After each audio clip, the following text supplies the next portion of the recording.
Hello everyone, my name is Astatu Singh and you are watching the Unart show. Today at the show we have Ignatia as our guest. He is a wonderful artist and a very dear friend of mine. We talked a lot about glass art and how good our friendship is. So let's check out on the show.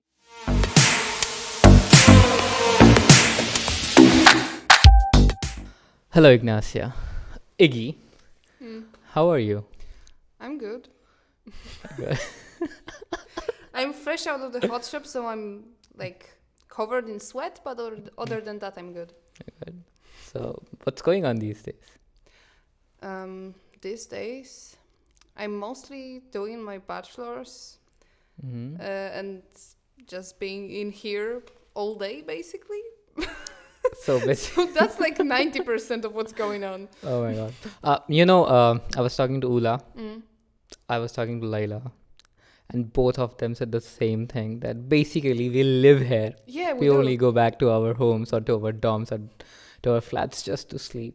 And I personally, I love it. I love this fact that we are in such a surrounding, we are in such a space where we are free to do whatever you want and actually enjoy living at school. Yeah, it's like all of us do that because we want to.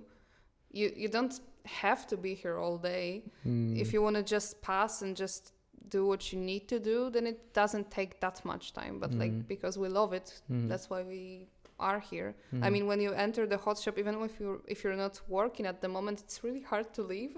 At least to Yeah. me, like even when you're just working on something else or chatting with people, it's just like, oh, I don't want to get out anymore. It's a great environment. Yeah. And we collectively make that environment, and that's the best thing, actually. So, anyway, what do you study?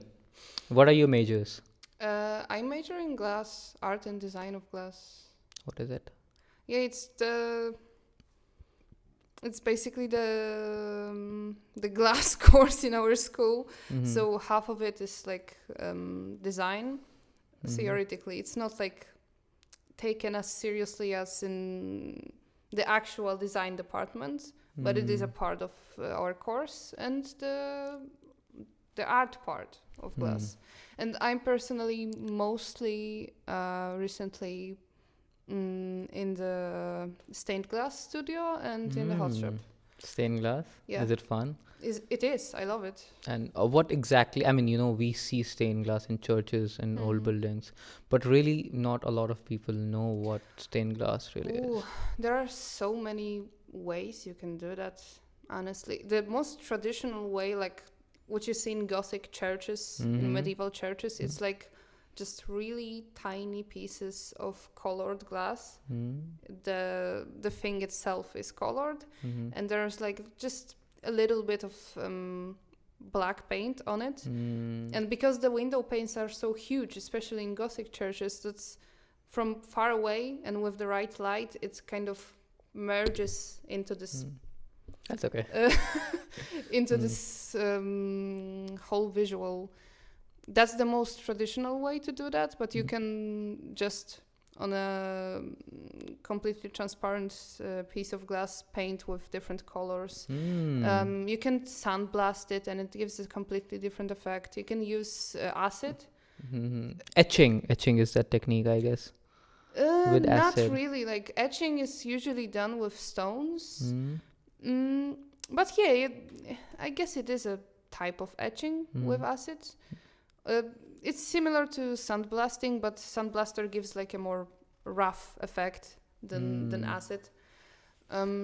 Now you will have to explain for our viewers what is sandblasting, or Okay. whosoever is listening us. So you take a piece of glass. It can be flat, it can be like a sculpture, whatever it is, and you basically sandblaster is like this whole machine when it blasts sand, as the name suggests. Like Blasts really, sand. it blasts sand like really Yeah. at a really high velocity, I guess, and like It makes the leaves- glass basically rough. Yeah, it's kind of because normally when you take it out of the furnace or when you work with it in the hot shop, it's very smooth, glassy. Classy. Yeah, Classy. Yeah. and you can make it opaque with sandblaster. And a similar effect you can achieve with acid, but it's more subtle. It's more delicate usually than with a sandblaster, but it depends on how you do it, honestly. And you can use all of that in stained glass. You can like arrange the glass paints in different ways. There's so much stuff you can do, honestly. Wow. So basically glass has unlimited possibilities. Yeah, that's what's so great about the Yeah, medium. I mean, that's what everyone has said. I mean, basically, my experience with glass was very new. I mean, I keep telling it whenever I meet a glass artist. But the kind of adrenaline rush glass gives you is next level, especially working in hot shop. Oh, yeah. How's your experience when you work in hot shop? It teaches you so much. Like, not only just the whole technique thing, but just patience. And I guess, like, you have to... It kind of puts you down, honestly, in the beginning. It really does, because it does not listen to you. And you really have to apply yourself to it to, like, get better. And actually, like, watch what you're doing. And just seeing yourself improve is so amazing with it. Because it's so challenging, then it's so much more satisfying when something actually comes out right. Definitely. I mean, do you remember your first bubble? Like, first perfect fucking bubble? Not really, honestly. I don't remember that, but I remember the first time when we put something away into the annealer. Like when we put it on the panty, I opened it a little bit. It was so ugly. Like, I still have that because it was the first thing that came out of the annealer, but it's so ugly. But I was so happy back then because it, like, at every step that there is to making something in the hot shop, you can fuck up at any step. And like you really do move like one step at a time. Like, you will learn to do one thing, another thing, and then you will stop at another. Like most people, I think, had that problem with panties. I mean, you won't believe my one of my fuck ups. I mean, my piece was on punty. I was heating it up. I was like using my jack on it. And when you put your punty on the bench to get in, so I just put it with a certain force. And because that is like hit the bench, my punty rod hit the bench and the piece like boom. Oh. Yeah. I mean, it's silly. I mean, I know it's silly, but I have done it. In the beginning, we all made like really weird mistakes, I think. Like, looking at it right now, it was funny. Like, we still make a lot of them. I personally do. Each one of us. And I mean, I have experienced this in my scenario that as much time I spend with glass, I understand the material more. Yeah. I mean, glass behave differently when you put color, and depends what color are you putting. Yeah. If you put black, it will be okay. It will contain heat. Imagine working with white. It will fucking stick to your blocks, your paper, whatnot. It sticks and it's like so stiff and weird. But generally, like, you really have to learn a lot, and you have to have a lot of patience and just this kind of like really love it to learn it, honestly. Definitely. I keep saying it, you have to love glass to learn it, because glass will hurt you. It will cut you. Working with glass is ultimate pain in the ass. Working at fucking in front of 1100 degrees, 1200 degrees. And one mistake can fuck you up. Not only your mistake, if your assistant or your partner is... It's a lot of precision. Highly precise job. But that's the most fun thing about it. And the teamwork also, as you said, like when you work with one person for a long time, you really develop this whole kind of language and like the way you move even around yourself. You don't have to ask for that much because you understand what the other person needs at some point. And then it's so weird when you switch with someone else in a pair, and it's like suddenly, oh my god, we do completely different things. True. Like not completely maybe, because the technique is mostly still the same, but the way of communication even. Like if you, just like when you meet someone new and you don't know in the beginning when they're being sarcastic, like what's their type of humor. A lot of people have that problem with me, for example. Like I remember in the beginning you didn't catch most of my jokes. Like I think you thought I was being serious. Yeah, I mean, because I can be so deadpan when I'm being sarcastic, and I know that. And in the beginning, a lot of people think I'm like. No, with me it was different. Iggy, you know what happened? Because I completely belong to a different culture, so different scenario, different country. So what exactly happened that I did not understand that this proper emotion or this proper action means this or not. So I was confused. So I was avoiding a lot of things. And personally, I am a little sensitive, I guess. And also I have this tendency of not hurting someone. So that is why I was like, did I do something wrong? I'm sorry. And or whatever was it. But now we fucking curse each other like anything. All the time. Yeah, I can tell you're my sworn enemy and like I hate you, and you know that it's a joke, right? Yeah, I know. Now because we are like fucking good friends, now I know everything. Yeah. Now I know that what can hurt you, what not. But still I love to be careful. I like to be careful. It's understandable. But as I said, that's very similar to when you work with someone in the hot shop. Like in the beginning, you have to try. Who do you love working with actually? I mostly work with Ula.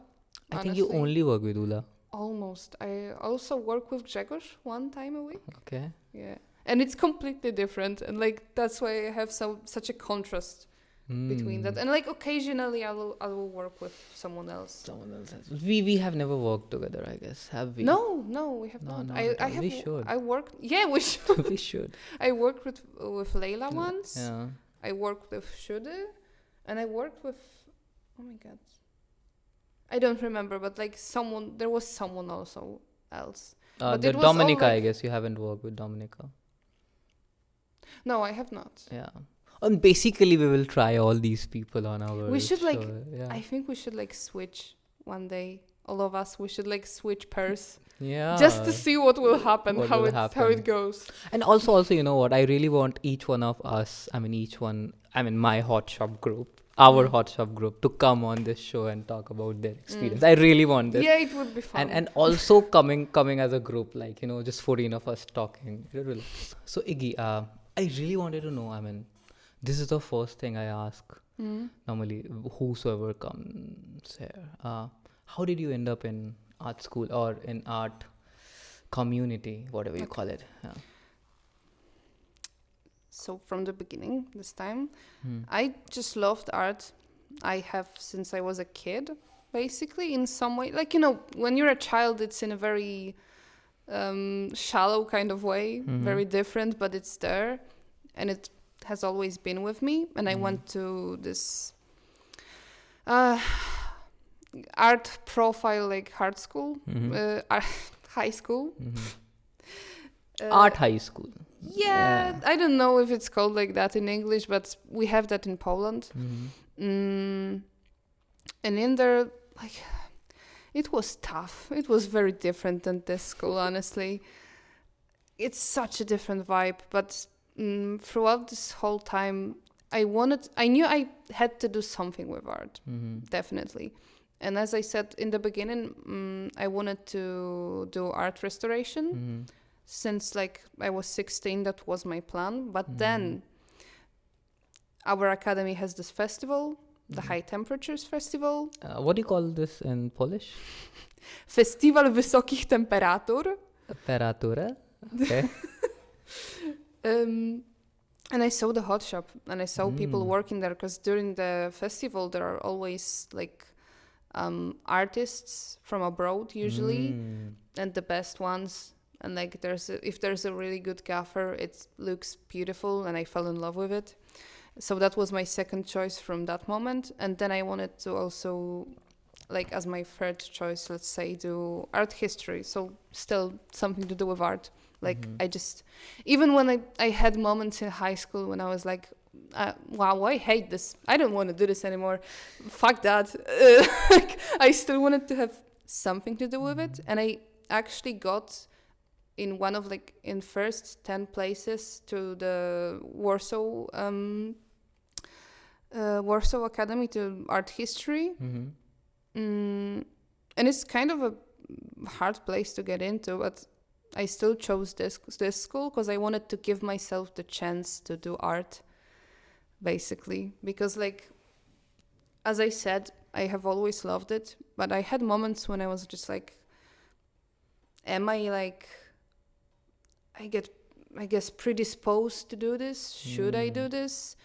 Like, am I good enough, basically, to be an artist? And I wanted to give myself the chance to basically check if I got it, let's say. And because I had a very different approach, I guess, as a teenager than I do now. And I only recently I started actually like thinking of myself as an artist, I guess. Because before that it was more like, I don't know, I had this idea that like you have to be at a certain level, or like be like maybe not good enough, but like do something meaningful, I guess. And I have a very different approach to art now than I did even as a high schooler. What is your approach now? I basically think that like in general art is something very human to do, that we do as like people in general, as a society. This was something that like, along with, even before we started this civilization, honestly, we were doing art. It's just something that we seem to have a natural like need for. Like we have to do it, whether it's like dancing, something visual, decorating something, making music. It's something that like most either people for entertainment or to please your eyes or to please your but mind. it was very spiritual during the whole history also. Like it was everywhere in humans' life, from like something very mundane, I guess, like decorating the pot you use to keep grain or something, to like very sophisticated religious rituals and something to do with power. Like it was everywhere, and something that we all do, and we all naturally, I think, like kind of gravitate towards, and to a different degree, of course, but basically everyone likes some kind of art or has it in their life to a degree. And I think that if you're a curious person and you have either something to say, something to show, something you want to explore, or like you want to communicate with people in a certain way, then you can be an artist. And whatever field you choose, it depends on what kind of thing do you want to say. And also like the skill part is like the least important in the beginning, because this is something that comes with time. If you want to, if you have that passion in you, you have something to say or show, and you want to do it, and you apply yourself to it, the skill will come. Like you will get better. So that's like the whole craft part is, I guess, the least important out of all of those. So like what's in you is basically what decides if you're an artist or not. And I think everyone can be an artist, and like the just calling something art doesn't mean it's good necessarily. So it doesn't have to be like this super high thing that you have to aspire to, because like there is a lot of like shitty art basically. I mean, basically, if it's shitty, I mean, I will not consider it art. But, making meaningful art and good That is a task. Okay, but like, what do you consider good? That's the thing, right? Good. I mean, there is a quote about beauty. I was saying this quote to Ula, I guess, that beauty is in the eye of the viewer. Yeah, And basically. for me, this wall could be an art piece. But for someone else, it could not. I like the texture. And this texture is a piece of art. I love concrete, by the way. It's just like concrete buildings, brutalism. Oh my god, I love it. Like, just because, as you said, it's in the eye of the beholder, and so and so. And Yeah, beholder. I said Yeah. viewer. Sorry. whatever. But like, even like the beauty part, I don't think art has to be beautiful. Even, Yeah, no. But it has to be meaningful and good. I mean, again, like, I don't think calling something art should be like nobilitating in itself, because like art can suck, it can be shit. Like, even if it's something you don't like, even if you don't like something, it doesn't mean it's not art automatically. To me, Absolutely. like, Absolutely. that's I how I agree. see it. I agree. But there should be a meaning to it, at least. There should be a story to it. I mean, I love it when there is some kind of a story, or like, I mean, it depends, but like, there has to be like something in it more than just it being pretty, for example. Oh, beautiful. Yeah. Absolutely. But there are some people who do it just for the beauty part, and I respect that as well. That's not what I like the most about art. That's not what I look for and what I aspire to do and to make. But I think it's valid if someone just wants to make things that are pretty or beautiful, and that's it. Go for it. Wow.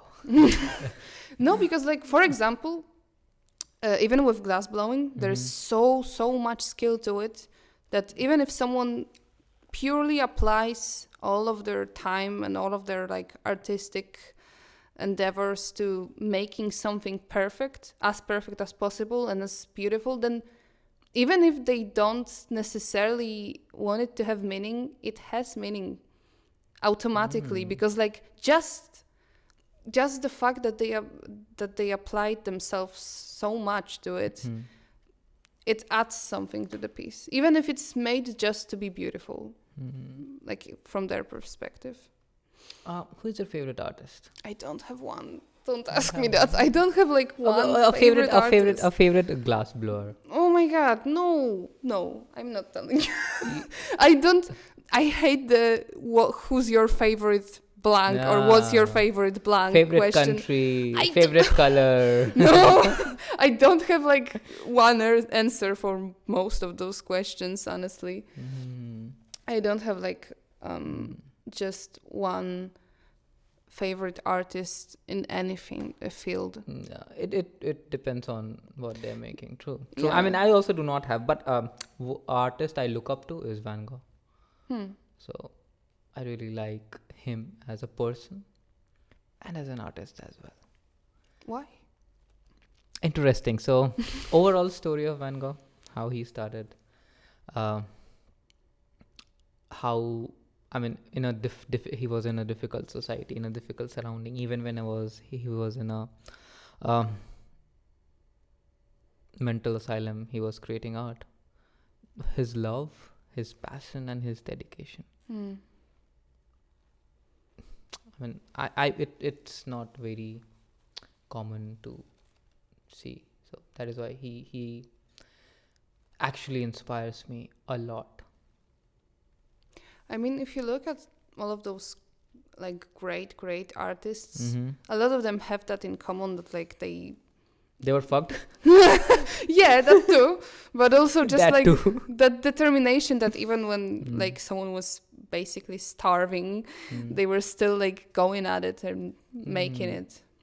Okay, I mean, okay. So tell me, who inspires you the most as a person? As a person. I mean, there should be a person in your life who inspires you the most. For me, example, Shah Rukh Khan. Yeah, you told me that already, right? Mahendra Singh Dhoni, who is the Indian cricket team captain, and a late actor, Sushant Singh Rajput. These three people inspire me the most. I mean, sometimes I even try to copy them. Sometimes I try to think what would they have done in the similar situation. So do you have someone like that?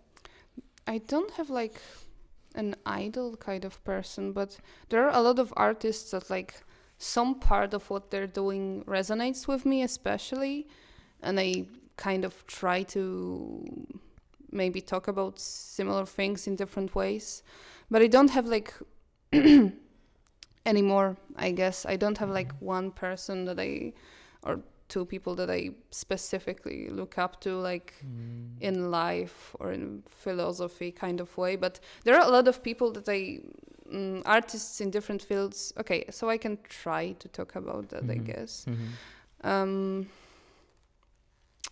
Okay, so there are a lot of poets that I really like, but most of them are Polish. And it's, there's something about the writing. I'm basically like usually talking about similar things, but in different ways, like them. There are a lot of musicians that I look up to, kind of. And there are, like, I don't make music at all. But you like musicians? Beethoven? No. I mean, no. I love classical music, but it's not necessarily something that resonates with me the most. Sometimes I listen to Beethoven and Mozart. No, like, classical is great. It's amazing. But if we're talking about, I'm more into, like, people who do performance, basically, or who used to do performative kind of art that went along with their music. There was a lot of that in like early industrial kind of scene in like post-punk movements. Something like that. Something close to theater.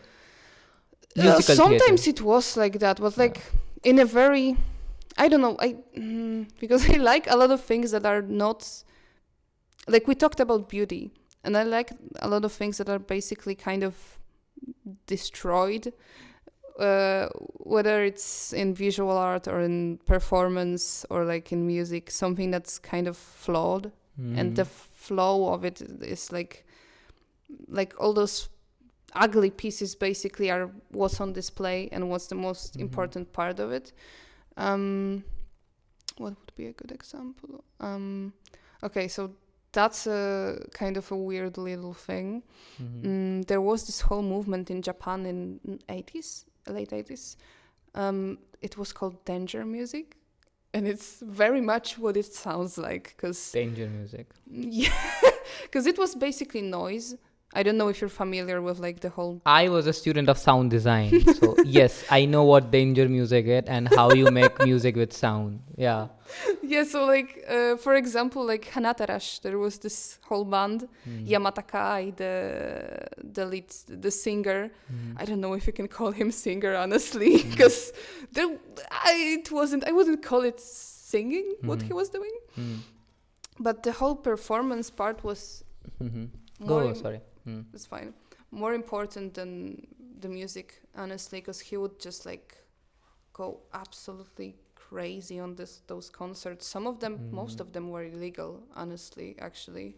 And he would just like throw barrels at people. He would just take a circular saw, turn it on and strap it to his back, for example, and just sing like that. Like one time he almost cut off his leg doing that. Like he cut himself so deep he had to go to a hospital, and he was like still bleeding just on the stage, screaming, throwing shit around. And there's something like so liberating about that energy. Like the most I think infamous maybe more thing they did is like he took that small excavator and he drove it through the back of the stage, through a wall and into the crowd. No one got hurt, but there was like something like in hundreds of thousands dollars of damage that he did that day with that fucking excavator. And that was the whole gig. Sadly, there are no video recordings of that concert, but there are a lot of pictures of him on that excavator. And there's just something so brutal about it and so like in your face. And I absolutely love that. That's cool. That's And cool. also like visual artists. Actually, Matt, I think, showed us one of his works in some class. You know Gordon Matta Clark? Oh, The absolutely. diamond thing, I guess. The guy who like cuts holes through buildings. Yeah. Just like, oh my god, like the whole thing about it, and it had a lot of meaning too. Definitely. I mean, talking about these extreme form of art, I mean, extreme form of music, there is a club in Berlin called Bergheim. Have you heard of it? Yeah. Have you been there? No, of course not. No? No. So, in that club, I have heard that there are a lot of extreme art performances where musicians like that Japanese guy, what's his name? Yamatakai. Yamatakai. People like Yamatakai comes and performs. You should go there for sure. I have to see Berlin one day. I mean, you have never been to Berlin yet? Sadly, not. You should. I mean, it's. I think you will love it. Oh, of course I would. And I love like there's a lot of German art that I love, like in general, especially the 20th century thing, like expressionism. It's also like very. There's a lot of brutal parts to it, a lot of things that are very also in your face and kind of ruined, and that's why, like, for example, the Nazis hated it. They despised expressionism. I think it was more hatred for French than expressive. No, the expressionism was mostly like, I'm talking about German part of it, like they called it, the Nazis, I mean, entartete Kunst, which is like degenerate art, basically, to belittle it. And there was this whole exhibition they did when one part was their art, like, you know, the big buff guys and the very like classical kind of painting and just like boring shit like that. And the other part was the expressionism, the whole like Bauhaus movement, and it was displayed like, you know, lying on the ground, like crumpled somewhere, like barely sticking to a wall. And honestly, that sounds so great. Oh my like, god! And actually, my god. Most people completely didn't even look at like the proper art part of the exhibition. Everyone just went to the degenerate kind because it was more interesting. Cool. It had something to say more than like just the worst, basically. Kind of philosophy that humans ever existed, like the proper part did. Good. And I need to check the cameras now. Talking about, I mean, because we are talking about music, what kind of music do you like? Don't tell me techno. Because everyone, techno. I also like it, but I mean, I also like techno. I love to go in techno parties, but techno cannot be my like favorite music. I'm not saying it's my favorite, but like a lot of electronic music, not necessarily techno, but I mostly like, since I was, I guess, 13 or something, it was more of a kind of metal and that kind of shit. Post-punk also, like all that goth shit, basically. New wave, like as I said, some punk bands, but like mostly I'm into that. And with the electronic music, it's like I like industrial a lot. I mean, and with techno, some people like house more, or like that kind of thing, and I'm also into the more like dark kind, I guess. That's just what I gravitate towards, but I'm generally very open, and I can like things that are from any genre, basically. I'm not... Wow. I try not to like...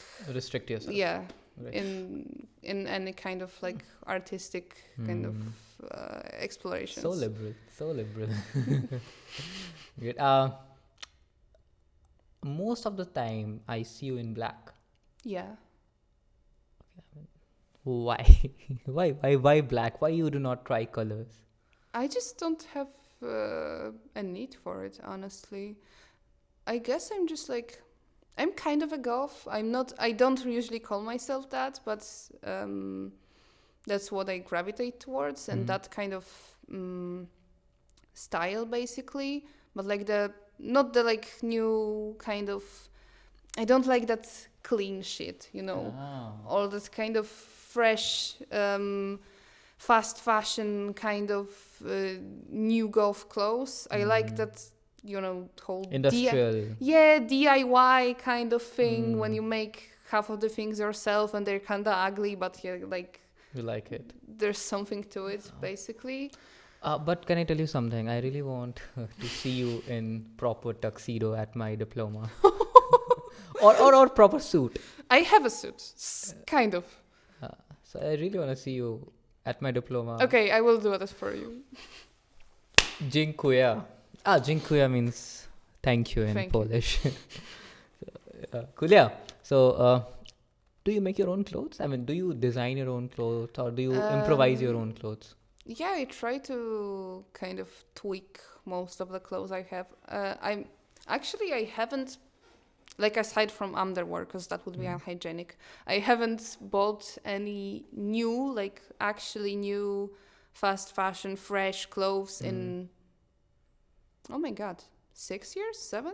Something like that. You haven't bought clothes for 6 years? No, like new clothes, because I only buy either secondhand or I just get it from people. Basically, if some of my friends or like my family doesn't want something, I just take it and basically change it to fit whatever I want to do with it. Like these pants have, how many years do they have? Oh my God, that's going to be embarrassing when I say it, but I think they have like 6 years or 7, something like that. And these pants look fucking cool. Because I did a lot of shit with them, basically. They kind of faded, so I dyed them black because they used to be blue, actually. They got ripped, so I sewn some things into it, and that's what I do with most of my clothes. They look fuck amazing. Okay, I'm glad. I also have few of the clothes that I do not wear. Will you do the same for me? I guess. I mean, I'm not a seamster. I can't really...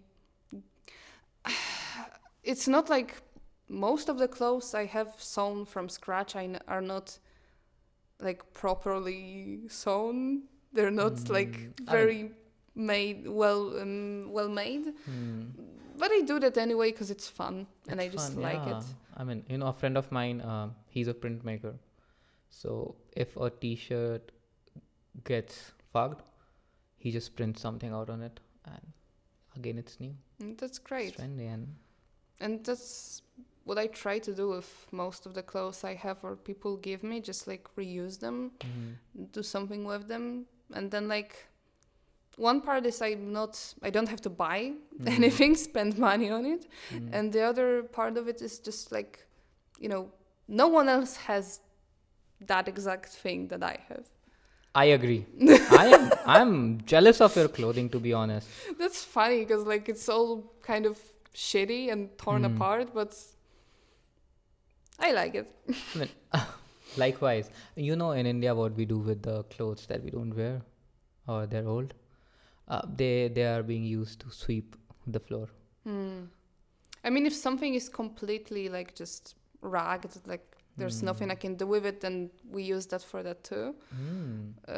Or I sew it into something, like when I need stuffing. But yeah, they do that in Poland too. There's the one interesting thing that like it's a Japanese tradition. It's called boro, something like that, where they just like.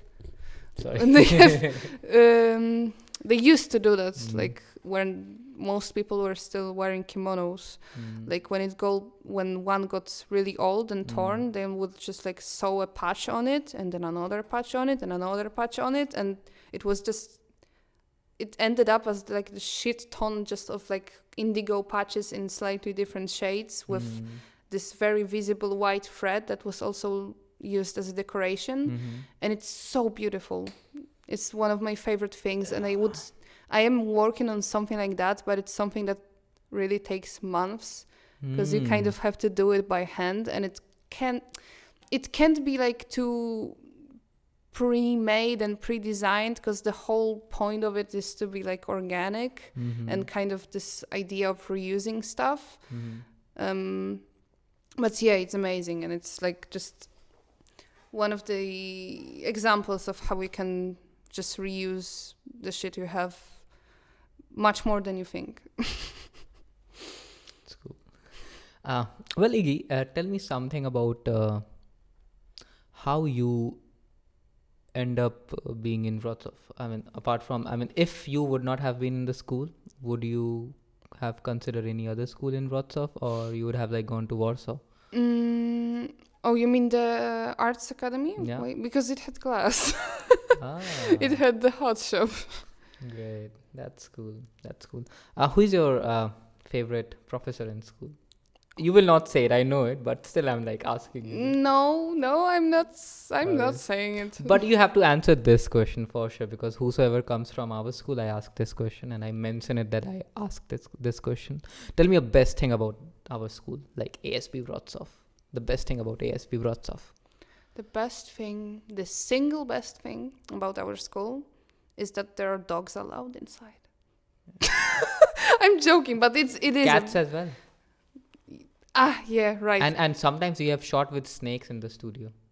Like boya. Ah, nice. So animals are allowed. I don't know how they got snakes inside, but yeah, we have shot with snakes as well. Okay, but Apart from dogs and no, hot shop. it was a joke, the animal part, but it is a sign of like the best thing about our academy is just like this kind of, I guess, open atmosphere. Free environment. Yeah, where you just the fact that we can sit around here the whole day. Basically, we can be here at 8 a.m. and walk out at like 11 p.m. No, 10. I mean, they would have. I mean, they should allow us overnight at school as well. I mean, this is what Ula and I were talking about when I was talking to Ula, and they're like, they should let us in school overnight. And just like the openness doesn't only apply to the part that you can sit here all day, but there's this kind of flow between the workshops. You are, even if you have like a single project that requires, for example, you're making something in glass, but you need a wooden part, you can go to the woods department, to the sculpture department, and they will help you make it. Yes. There won't be any like, fuck off, you're not from here, or you need to like schedule it and you need to ask for permission. It's just like, yeah, sure, we will make it for you, or we will help you, show you how to do it. And it depends, of course, on the professor, because Yes. True. I mean, the glass department is Very open. Very open. From what I heard from people from other like parts of the school, it's the most kind of friendly. Basically, we don't really have a professor that's like super mean or fucking crazy, and they do have that in like, for example, graphic. I heard. I'm not saying names because I don't know, but I have friends there, and they told me some people are weird to work with. In graphics. Yeah. Like, again, I'm not saying any names. I don't mean anyone specific because I don't know these people. Just we have heard this. Yeah, but Okay, one of the worst thing about our school. The worst thing. like, I guess the whole organization part, like when you have to.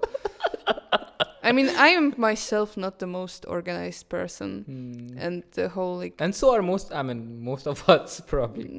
Yeah. Some of us are very organized, but like I'm not one of those people. But Tell me a name who is organized.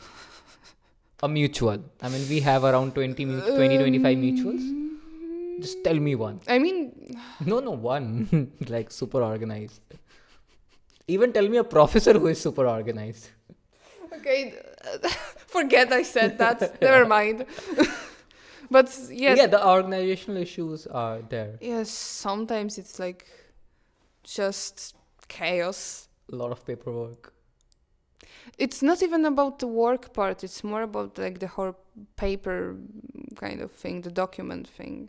Like sometimes you just lose shit or forget something, or let us know that we have to do something in and give us deadline of like 5 days or something like that. Mm. That part is kind of tiring. And also the fact, this is going to sound funny, but I think we have too much free time, honestly. Like, there's too much breaks. Yeah. There's too much breaks. I mean, less than India. In India, we have like hell too many holidays. But yeah, I mean, like, it depends, but there's a lot of holidays in Poland, and usually when it's close to the weekend, then they will like combine it to make a and this is longer there break. is something in our school called Rector's Day or something, Yeah, where yeah. rector can give you Rector holiday. is just like, I don't want you here, fuck off. Come on, I don't know. Like, no, you can't go in. You can't get in. Oh my god. Oh my. Like, God. right now, actually, Yeah, I mean, in the next few days. Like, it's an important national holiday, but still, like, if someone really wants to work, I guess we should be allowed. I don't know. yeah, I mean, our professor is like so good. He is ready to come. Let's work. But I mean, yeah, every organization has their rules and regulation, and it's better to follow them. So I do not blame it to them. I wouldn't want to take the break away from like the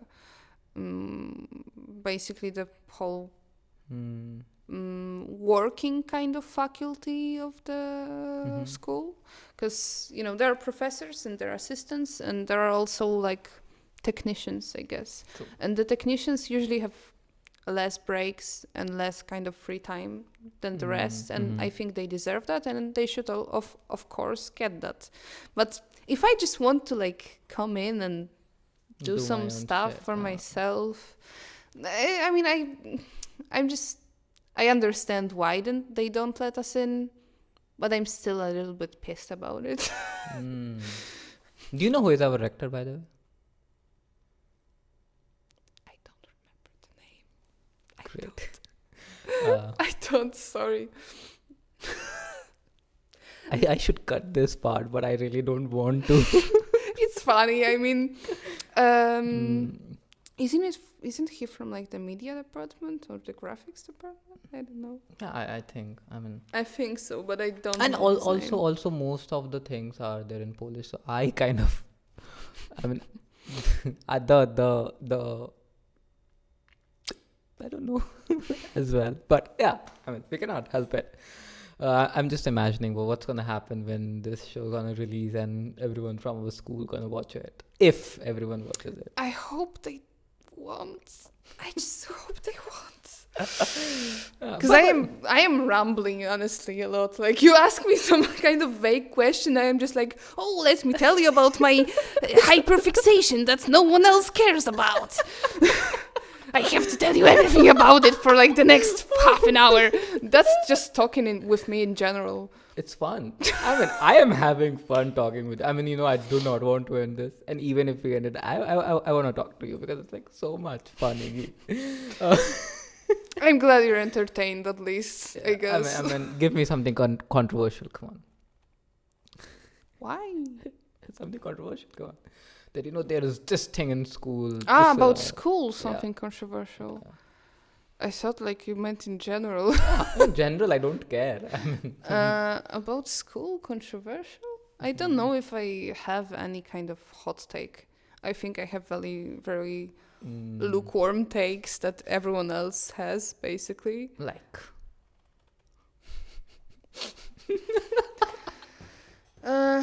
There are some classes that I think are not necessarily maybe necessary or like well kind of structured.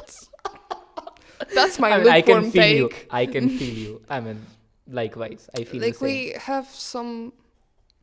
I can't be too specific because like I don't want to No, have don't be problems. specific, please. But Don't I be just specific. think there are some classes that I get the idea why we have them. I get what are they supposed to teach us. But are they teaching us the thing that they're supposed to? Not necessarily. I'm not saying specific classes. I'm not calling out anyone because I don't We want all problems. know what are those classes, But actually. like, I think the glass people will know what I mean. I mean, no. It's not only with glass people. I can I'm- relate it to Oh, okay. it. I mean, but let's not go deep into it. Yeah. I think I need to check my cameras now. Okay. Let's not. So, Iggy, tell me something about. Do you like partying? The what? Do you like partying? Depends, but recently, yeah. Why recently? I used to like not really Why? like parties. I just like I am like very introverted basically, and I used to have like this a lot of problems with basically being around a lot of people for a longer amount of time. And it used to be like when I went to a party, it was like, okay, that's fun for the first half an hour, and then I'm just like, just let me go home. But I have completely opposite experience of you being in a party. Because it's different now. Like, and it depends also what state I'm in. What does that mean? Like the I mean, the level of my sobriety, basically. That's what it means, honestly. the level of vodka in your body. Yeah, honestly, yeah. Because there was Lent recently. Oh my god, do I have to explain what Lent is? Can I? You should. You Okay. should actually. I mean, you should for a lot of people who are out there, Yeah. and they need to fucking know about it. Okay. So, there are, like in any religion, basically, there are like seasonal fasts, kind of, in Christianity, in different denominations. And before, because the resurrection, the Easter is the most important, actually, holiday for Christians, there's also the most important fast before it for 40 days, like Christ did in the desert, so on and so forth. And it's called Lent. And basically you have to, it depends, like in Eastern Orthodoxy, for example, they have very specific rules for Lent for each day, like what you can eat and what you can't, and who does it apply to, and who is kind of who can kind of go lighter on it. But in Catholic Church right now, it's all very like, whatever. You can choose something to give up, basically. But it has to be something like that you will actually kind of struggle with, because that's So the basically, point. it is similar to Ramadan in Yes, Islamic yes, culture, yes. or let's say Durga Puja in Hinduism. As I said, Different culture has different kind as of I fasting. said, So yeah. basically any religion has. So you some decided kind of- to give up alcohol. Yeah, I've never had a problem with alcohol. I don't, but I just kind of, whenever there's a social situation, as I said, it's easier for me to go through it if I'm at least a little bit like buzzed, I guess. Buzzed. Usually I go just for a little bit buzzed, like 1 drink, 2 drinks maybe, just to like be more social and kind of easygoing. But I decided not to do that at all throughout the whole Lent, and it was kind of hard sometimes because we had a lot of parties and Yeah, and outings, and I was just like sitting there like, Drinking tea. everyone is drunk and I'm so sober right now. This is so miserable. Like, Oh my God, dude! I am. why are you doing this to me? And then I remembered, like, oh, I did this to myself. Oh my god! So, but like in high school, there was like for the longest time I didn't go to parties at all, or like because I only started drinking when I was 19, actually. Which, by the way, for everyone watching, listening, it is late in Poland. 19 is late to start drinking. Like 18 is the legal age. At 18, you can legally start drinking. Yeah, in Poland, you can legally... In India as well, I guess. I don't know. I mean, in India, it's 25 or 18. I think it's 18. I know that in the US, it's 21. Theoretically, it is 21. But people, like, most people don't wait till they're 21. Yeah, And nowadays, I think a 16-year-old kid starts. Yeah, to drink, just- which is not cool. I mean, if there is a regulation, we should follow Like it. as I said, for example, in Germany, you can drink like up to something like beer, like up to I guess 8%, no 16, something like that. You can drink at 16, something like this. But as I said, in Poland, theoretically, like legal drinking age is 18, but most people I know started when they were like 16 or 15. That's like normal, basically. Nice. 16 is like, I'm not saying it's good. I don't think that's good, but that's normal. And I only started when I was 19. Not really because out of concern for my health or something like that. I just like, I don't know, I guess I just wanted to be different, honestly, when I look at it now. I just like, everyone was drinking. I was like, no, I don't have to do that. Yeah. I'm like above I'm high that. on myself. Yeah, I'm like, I don't have to like interfere with my, I don't know, state of being, of my mind. Like that. I don't know. I was very annoying as a kid and as a teenager when I look at it now. But what I was trying to say is, I was going to some parties in high school, mostly like birthdays, house parties, and I was usually the only person or like one of two people who were completely sober at a party in high school. And it was kind of fun, to be honest, back then. Yeah, obviously. I mean, you are watching every... Because it's like just such chaos. And, you know, you're sitting in the kitchen, for example. And kitchen is the best place to be, by the way, at a house party. Because, like, you will hear the most wild shit. And you will just, like, someone will come in and, like, someone you don't really talk to on the daily basis, they will just sit with you and tell you their whole life story. Like, slurring, completely drunk. And you just sit there like, wow. This is amazing. I have to remember. You will forget most of it. I will remember everything tomorrow. That's fun. You know, last time we were partying, I mean, I am just wondering what your friend Marta have been thinking about. Honestly, I have not seen her since then, and I'm kind of scared of seeing her again. Why? Because I fucking embarrassed myself. Because, like, as I'm saying, like, I used to be her, basically the sober person of the group, and I remember what it was like. I didn't think worse about anyone there that I saw there, but it was like when I saw them after that, it was just like hard not to laugh remembering what they did. I had like, yeah, I've seen some shit at those high school parties. And as I said, like, I only started drinking at 19, and then it was like, wow, this is actually fun. I get it now. Okay, I get it now. Like, this is easier to go through, basically. It's easier to talk to people. But I also, as soon, basically, as I started drinking, I kind of put down the rule of, like, okay, I'm drinking on 3 days a month. There are 3 days a month that I'm drinking. I don't go above that. And I actually have not broke the rule since. Yeah. So one day I have saw you, at 2 days I have saw you drinking in this month.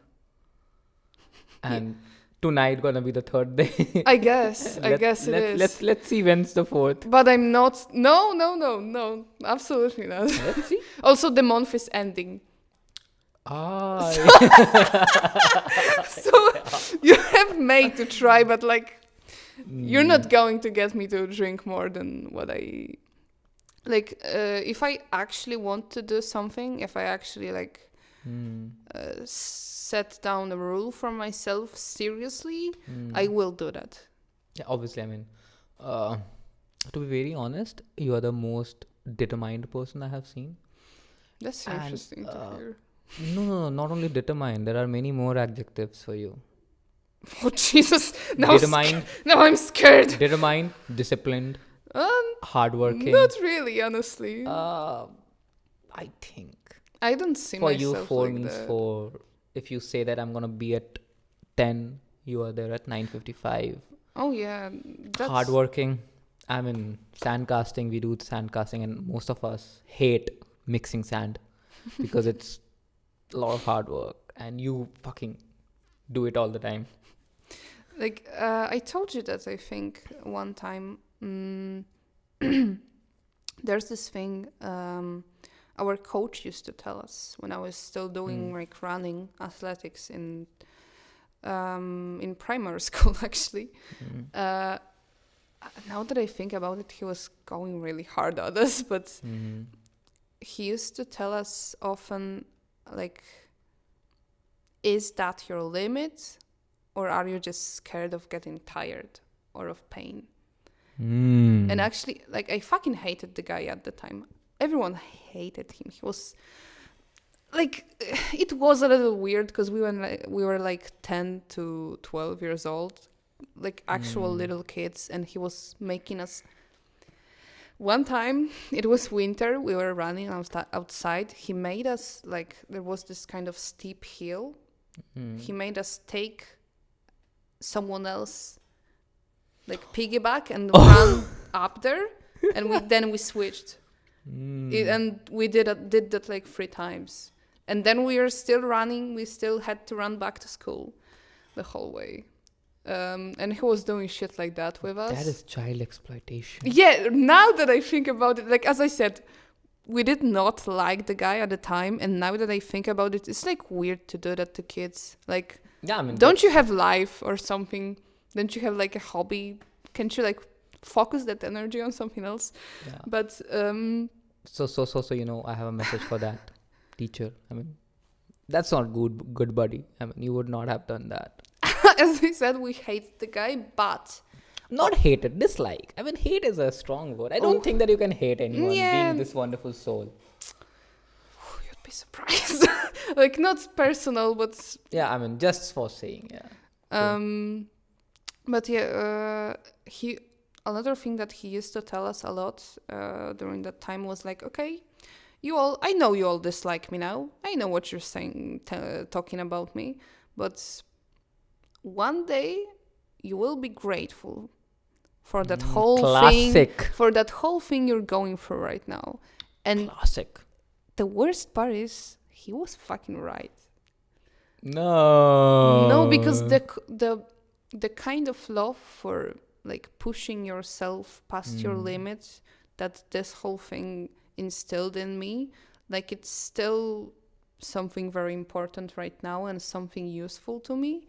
And like the idea of kind of the hard work itself being the prize and being like the reward, and like finding something in it. Because I also remember, like, in the beginning it was like, especially the long distance running was hard for me, but I to this day remember the first time I ran, like, my best time. Like, I really pushed myself to my limit, and I got like the best grade for it because we were running for the test. And I remember the rush I got from it, like the high you are on after you run. And in a way, it's still kind of something that I remember and something that is useful to me to this day, even though, like, that was fucked when I think about it now, but I ran this whole distance. I ran the best time in class. I remember that still.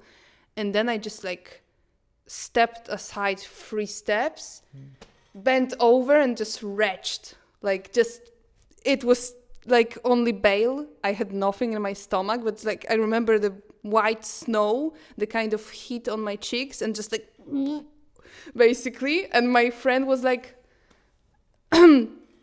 coach, he's vomiting. And the coach was like, means he did good, means he pushed himself. Wow. That was all. And it's fucked when I think about it now, but Yeah, I'm listening.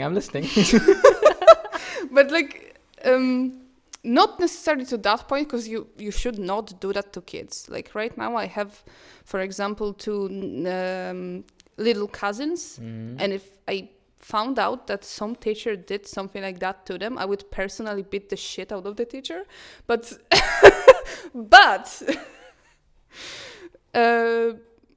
there was something like maybe not to that point, not when someone forces you to do that, but I think everyone should find that, because it will get hard at some point. Definitely. You- Life is Yeah. not easy. You will never Anyone. will never come to a point when you don't have to do something you don't like, or something that is hard, at least something that is challenging and difficult, and you have to find this kind of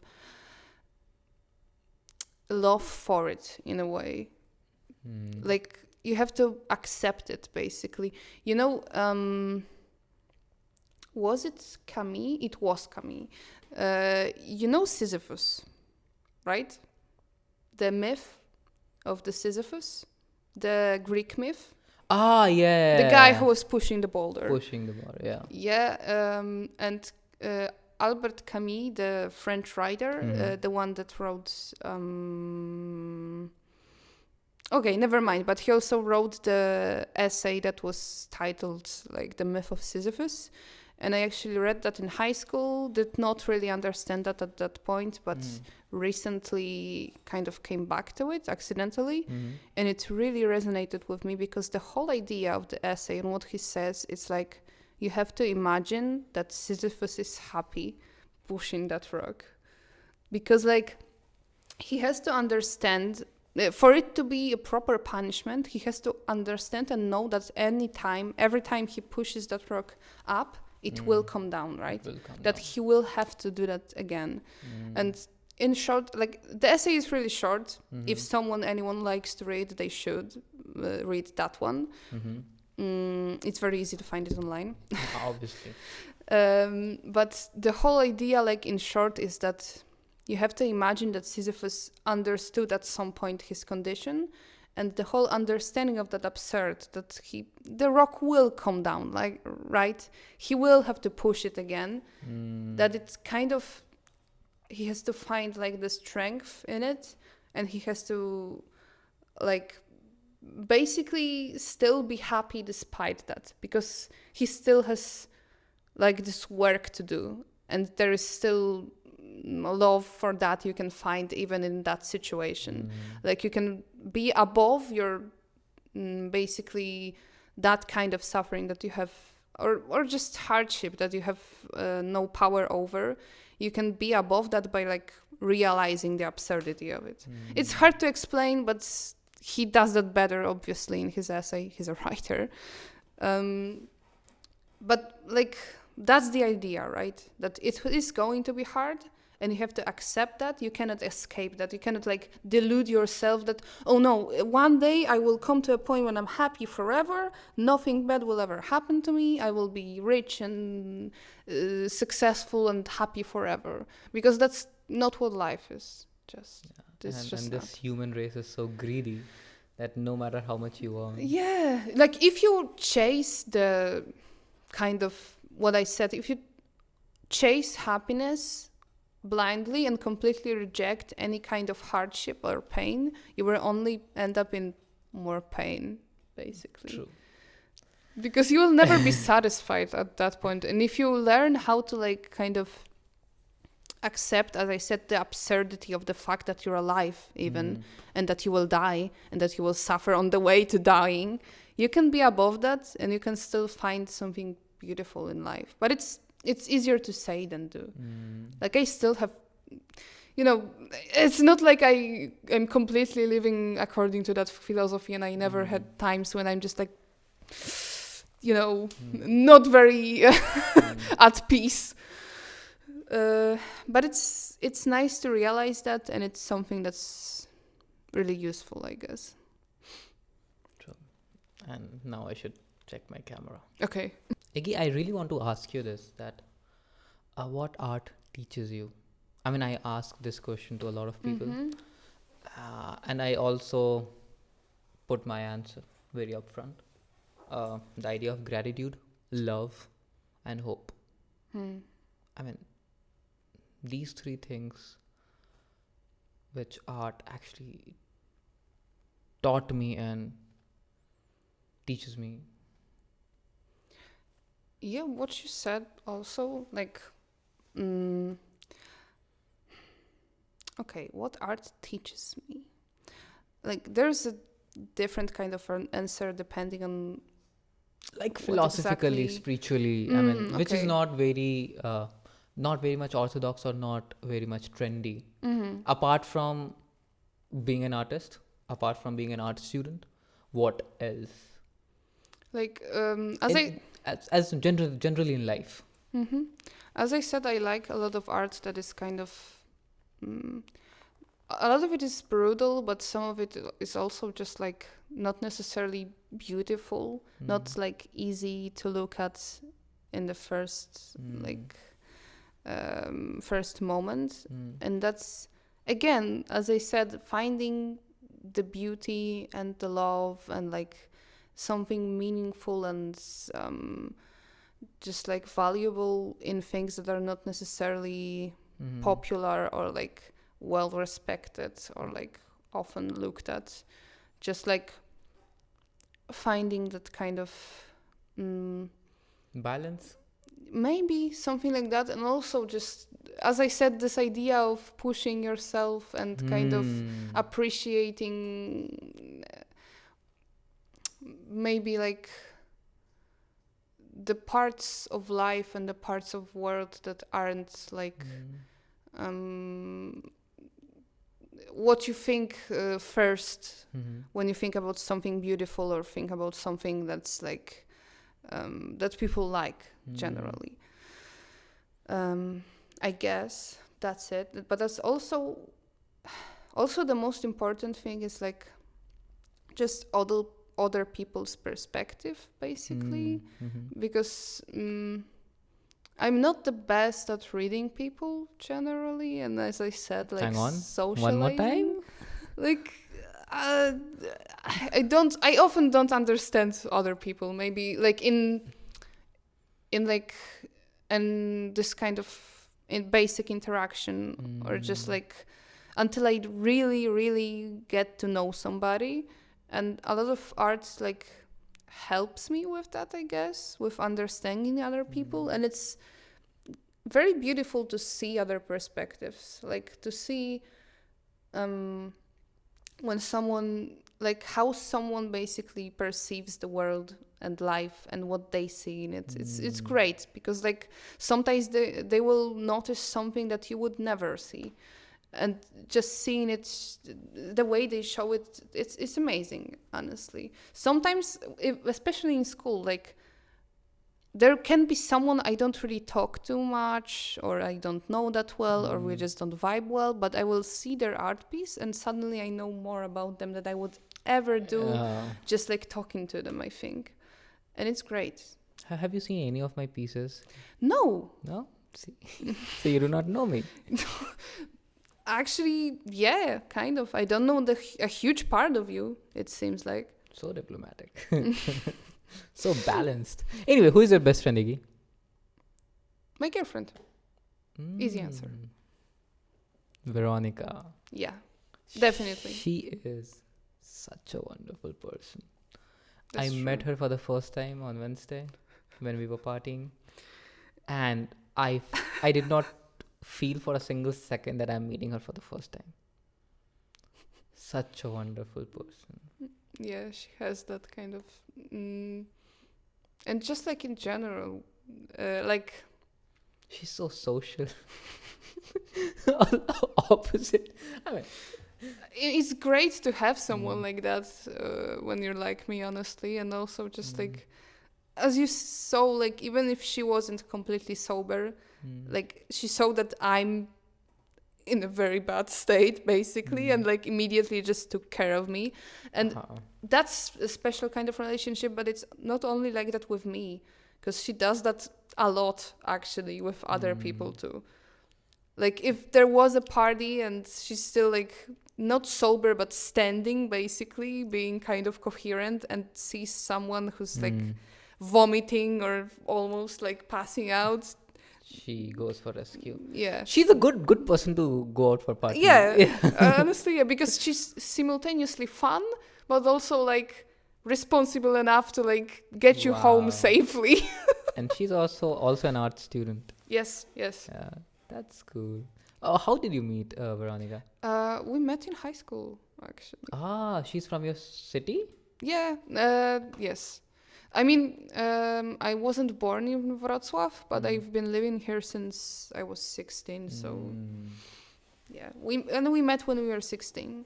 Wow. Very different people we were back then. Very annoying. And you were But dating her since No, you were no, no, 16? no. We started dating only when we went to here to the academy, actually. So for 3 years? Yeah, it will Wow. be. Amazing. Yeah, but like as I said, as teenagers when we first met, oh my god! But like, what teenager isn't annoying? Like you have to be kind of like. I mean, each one of us, when we think about what shitty things we have done. But that's good actually, because it means you're growing as a person. Is this your first relationship? No, it's my third, actually. Great. Did you have a heartbreak? Yeah, sure. Yeah, I did. Oh my god. I don't know if I should talk about that, but no, right now, like I had some like smaller, I guess, heartbreaks, but Smaller. and like bigger, not necessarily like maybe in a traditional sense, but like I think as everyone, I had relationships, not only like romantic, but also friendships that kind of fell apart, and that's like, as like a heartbreak. Honestly, it's Absolutely. hard to go through. That is difficult too. But I believe that if the friend is your real friend, he or she understands. And sometimes it's not even like because you, I don't know, argue a lot or there's some big like kind of breaking point, but like the most painful thing I think is when you kind of just drift apart with someone who used to be really close to you, and you just like change as people, and there's no hard feelings, but you just like that's the hardest thing to, I think, come to terms with, because it's just like it feels very helpless basically, and there's no point when you can point out, oh okay, that's when it fell apart, and like sometimes it just is like that. You just, it's not meant to be with everyone, I guess. True. And also, everyone is not for you, and you're not for everyone. Yeah, You and will that's have your fine. kind of people around you whom you can be And with. just like because something ended, it doesn't mean it was completely meaningless or that it was bad. Not at all. Sometimes you're only meant to know someone and be close with them for some time, and that's good. That was probably meaningful to both of you. Like I've never had, maybe it's not applied, it shouldn't be applied to all kind of relationships, because I've never been in something like very, I don't know, very toxic or super abusive. And I know people go through that, and that's not really something when you should be like, oh, it must teach me something. Like you can be fuck that. It's like fuck that. I don't want to remember that. Fuck this person in that kind of situation. But other than that, I think there's something to learn always, and something meaningful. Definitely. Even in your worst teaches you the most. Yeah, probably. And it would be really great if we have you and Veronica both on. Yeah, one maybe of we should. Yeah, it will be great because you guys are like completely opposite. She will not. I don't think that when you and Veronica are there, I even should be in front of a mic. She will hijack my show, I'm sure. Yeah, definitely. She will, and for sure. With and she'll hijack it with all the authority. You know what, Astet? Fuck off. Now let me speak. What does she do? She's into ceramics, that I know. She's also in glass right now, but it's not really, it is her major, but it's not her major interest, let's say, something like that at this point. Like she does ceramics, she also does printing and a lot of illustration, honestly. Like she's mostly into kind of flat composition, as I said, illustration, printmaking, graphic design, something like that. Wow. Intermedia. I mean, all of us does so much in school. Yeah, I think so, because we have that opportunity, and why would you not use Do that? that. Yeah. I mean, True. during the whole, like, the one we not speak about, virus time, it wasn't so great with the opportunities and the openness of workshops, but generally speaking, like, if the school allows it, you should, Like, do it. yeah, of course. Definitely. All the possibilities. I mean, there are a lot of possibilities in school. And I think we should explore all of it. I mean, I don't know that even after the school even will get that opportunity to explore this much. Yeah, it's like just the fact that we have hot shop, like, that's a very rare opportunity to have, to work with. Like, it's an expensive thing, and it's really hard to do, and mostly in most places they don't really want to take in people who can't do anything, because they will just, like, waste energy and glass and time and resources and tools. So to be able to do that for free, like, holy shit. Do you drive, Iggy? No, I don't have a driver's license. But do you know how to drive? Kind of. Like, What kind of? Come on, either you drive or you don't drive. I don't drive, like, I shouldn't. I don't have a driver's license, so let's just say I don't. I've never had a wheel in my life in my hands, and I have never sat in the car. Yes, let's say that, because I don't have a driver's license. Okay. Cool. Do you know how to bike? Yeah, sure. So you ride a bike. Sometimes. Do you know how to cycle? Yeah. Where is this question going? No, I'm just curious because, What?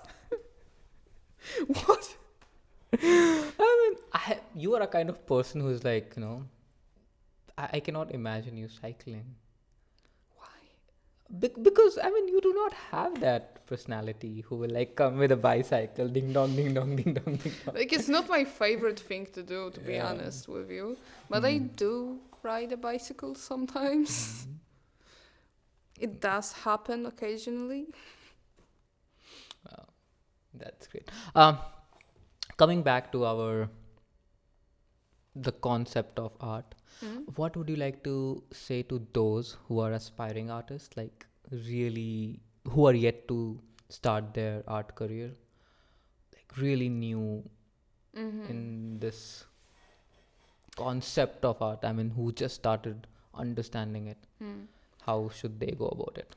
Like, as I said, I think everyone has because there's this, like, whole idea of talent. That you have to have talent. You have to have, like, natural predispositions. Okay, first thing, fuck that. You do not need it to be an artist. As I said, everyone has something in them. Everyone has a different perspective. Everyone has different experience and way of looking at life and at world. And you have to find basically first the passion in yourself and, like, what do you want to say or what do you want to explore first? That's the most important thing you have to find in yourself. And you don't need to have it figured out immediately. Like, that's something you will be figuring out maybe even for your entire life, but you have to strive for that to, like, kind of try to find it out about yourself. What would you want to talk about basically with your art?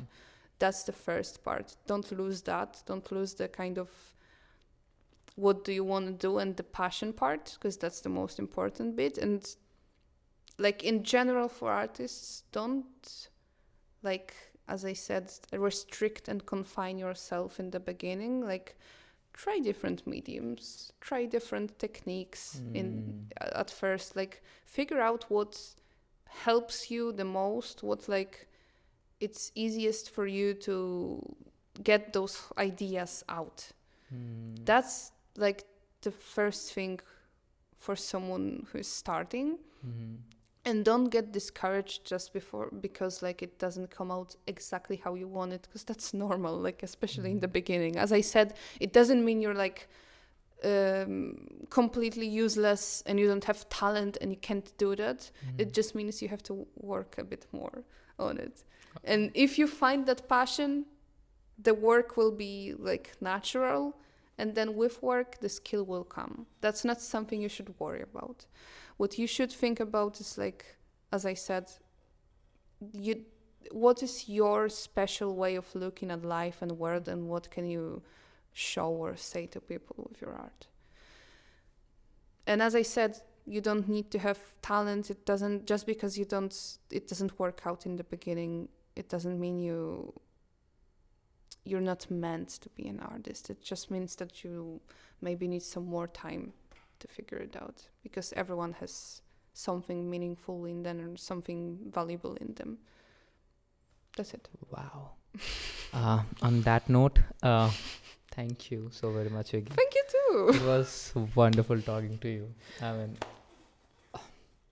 for me personally, it was so much learning as well. Okay. So thanks a lot. That's great to hear. Thanks. And yeah. So yeah, everyone. This was Iggy for the Unart show, and hope you guys liked it.